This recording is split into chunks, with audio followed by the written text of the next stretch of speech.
Happy birthday to you. Happy birthday to you. Happy birthday to you Kanhaiya. Happy birthday to you.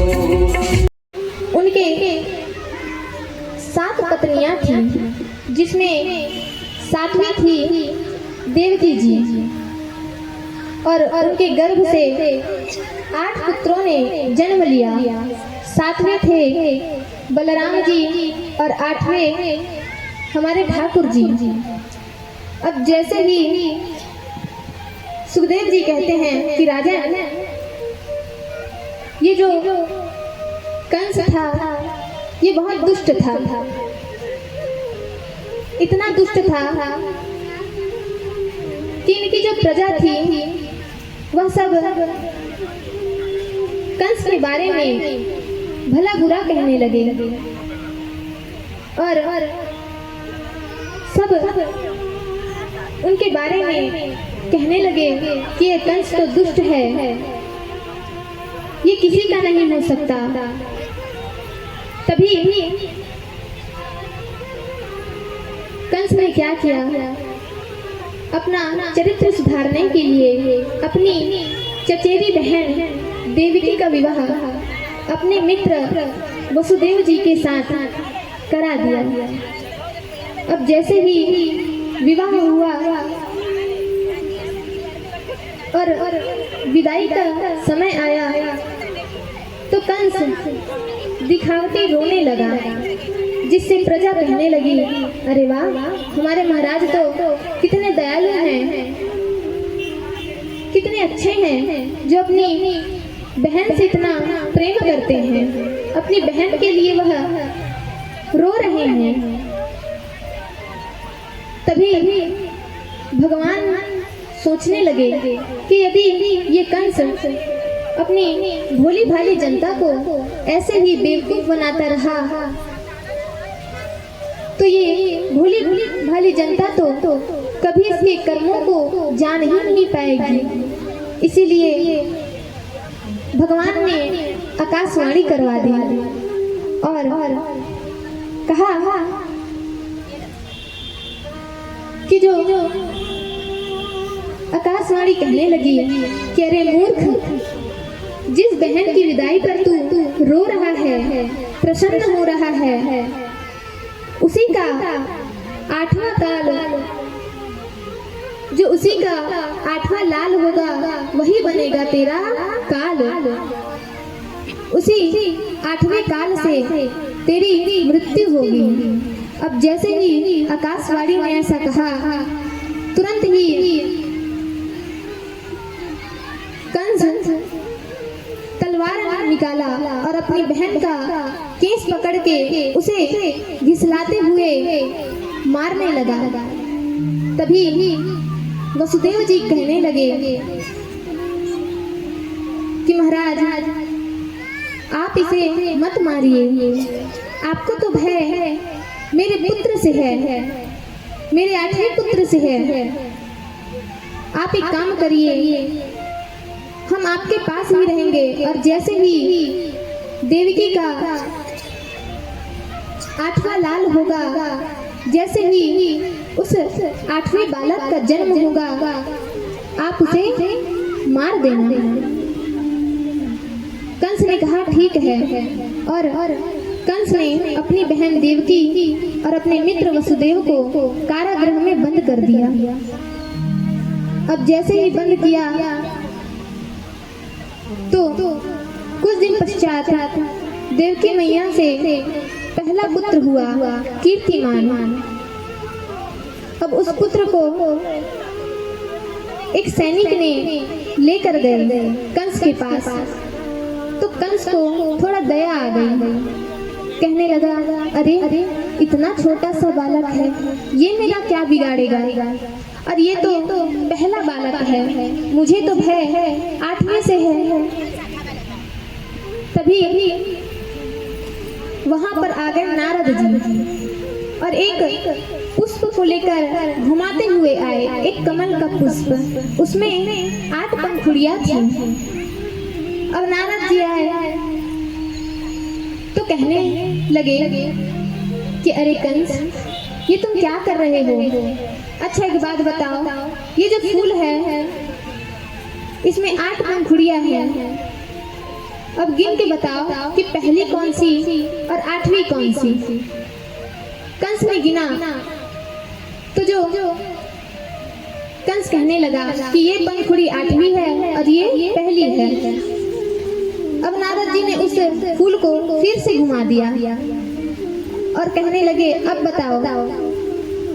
तब कंस कहने लगा कि जो 8वीं थी वो तो पहली पर आ गई और जो पहली पंखुड़ी थी वो तो 8वीं पर आ गई। यही नारद जी समझाना चाहते हैं कि जो पुत्र तुमको भय 8वें से है, लेकिन क्या पता वो 8वां पुत्र पहला ही हो तो तुम इसे मार दो। इस प्रकार कंस ने एक एक करके 6 पुत्रों को मार दिया। अब महाराज 7वें गर्भ में कौन आने वाले हैं? बलराम जी महाराज। लेकिन ठाकुर जी सोचने लगे यदि मैं 7वें गर्भ में बलराम भैया को भेज दिया तो ये तो जन्म लेते ही कंस को मार देगा, तो क्या करूंगा? तभी ठाकुर जी ने योग माया को बुलाया। योग माया कौन है? उनकी बहन है। अब योग माया को बुलाया तो ठाकुर जी कहने लगे कि योग माया तुम एक काम करना, तुम जो 7वें गर्भ में दाऊ भैया हैं उनको रोहिणी मैया के गर्भ में प्रविष्ट कर दो और तुम खुद देवकी मैया के गर्भ में पतन हो जाना। पतन हो जाना का अर्थ होता है गर्भ गिरना।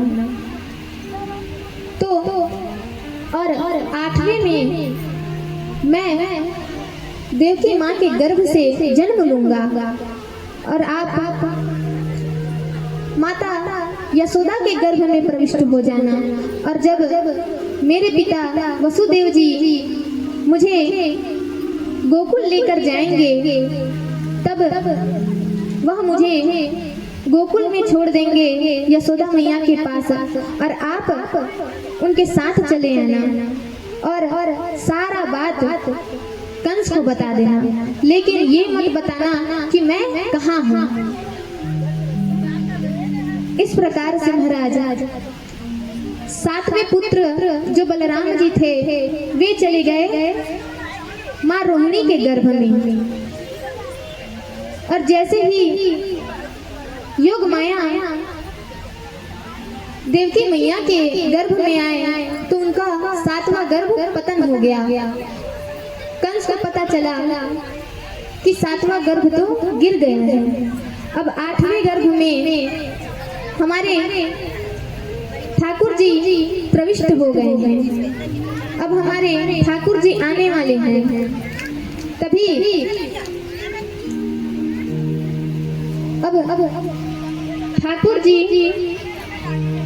देवकी मैया के गर्भ में प्रविष्ट हो गए और योग माया यशोदा मैया के गर्भ में प्रविष्ट हो गई।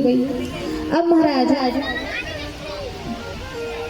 भगवान का प्राकट्य का अवसर आ गया, बड़ा सुंदर समय आ गया, भादो का महीना आ गया, कृष्ण पक्ष आ गया, बुधवार का दिन आ गया, रोहिणी नक्षत्र आ गया, हर्षण योग आ गया, गौकर्ण आ गया और महाराज सुंदर सुगंधित हवा बहने लगी और उसी समय भगवान नारायण प्रकट हो गए। बोल नारायण भगवान की जय जय श्री राधे।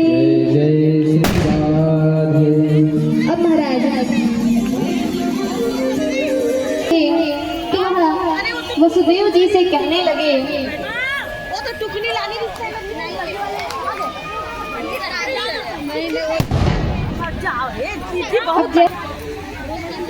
तो वसुदेव जी से कहने लगे कि हे तात, मैं छोटा रूप बना रहा हूँ आप मुझे भी भगवान ने छोटा रूप बनाया और वसुदेव जी अपने हाथ में लेकर के उठा करके ठाकुर जी को जाने लगे।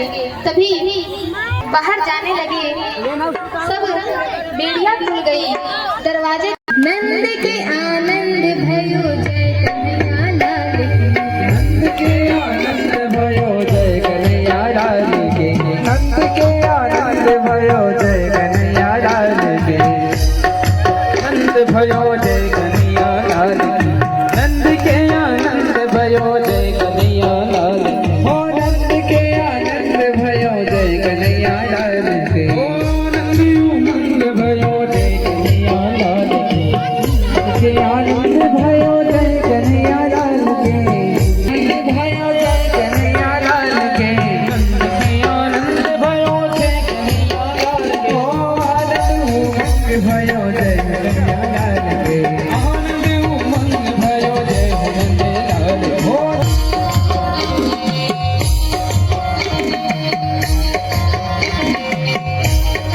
उलमा के प्यारी लाल की जय हो।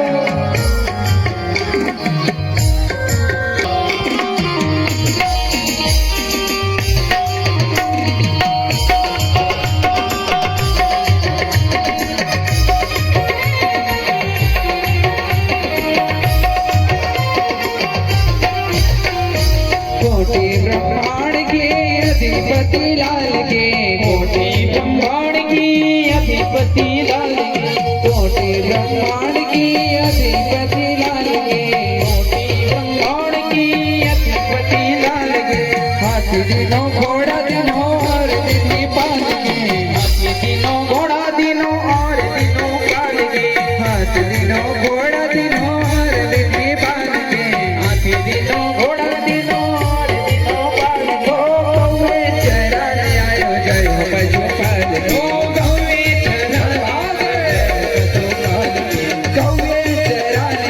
जय हो पशुपाल के, गौवे चरण आई जय हो पशुपाल को, नंद के आनंद भयो जय कन्हैया लाल को, नंद के आनंद भयो जय कन्हैया लाल को।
पूनम की चंदा जैसे शोभा में बाल के, पूनम की चंदा जैसे शोभा में बाल के, पूनम की चंदा जैसे शोभा में बाल के, पूनम की चंदा जैसे शोभा में बाल के, हाथी घोड़ा पाल के जय कन्हैया लाल के, हाथी घोड़ा पाल की जय हो लाल के, हाथी घोड़ा पाल की जय कन्हैया लाल के, हाथी घोड़ा पाल की जय कन्हैया लाल को, आनंद उमंग भयो जय हो कन्हैया लाल को, आनंद उमंग भयो जय हो कन्हैया लाल को, नंद के आनंद भयो जय कन्हैया लाल को, नंद के आनंद भयो जय कन्हैया लाल को, गोविंद गोकुल आयो जे आयो, गोविंद गोकुल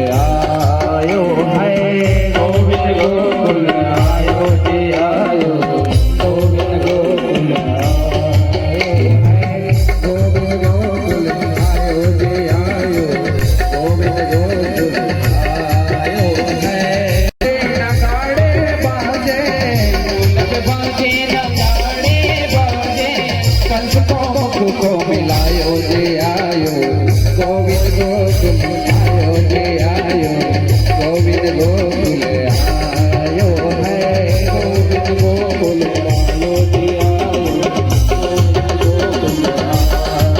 हो नंद के आनंद भयो जय कन्हैया लाल की, हो हाथी घोड़ा पालकी जय कन्हैया लाल की, हो नंद के आनंद भयो जय कन्हैया लाल की, हो हाथी घोड़ा पालकी जय कन्हैया लाल की। हो नंद के आनंद भयो जय कन्हैया लाल की, हाथी घोड़ा पालकी जय भोलेनाथ, हो नंद के आनंद भयो जय कन्हैया। भक्तवत्सल भगवान की जय हो। ले आ दीदी, ले आ, ले आ। ले महाराज जी।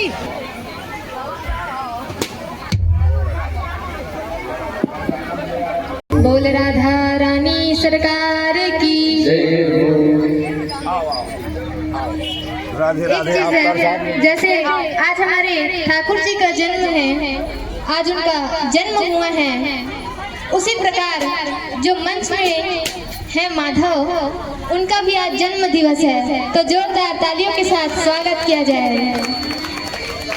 और आप सब हमारे माधव को आशीर्वाद दीजिए। हाँ, तो हमारे ठाकुर जी का जन्म में खूब उत्सव मनाएंगे और सभी माताओं से गान करते हुए और नृत्य भी करना है। और हाँ, जो नृत्य नहीं करेगा तो हम समझ जाएंगे कि उनको हमारे ठाकुर जी का आने का खुशी नहीं होगा, और जिसको खुशी होगा, जो आनंद में होगा, वही नृत्य करेगा। ठीक है? बोल श्री वृंदावन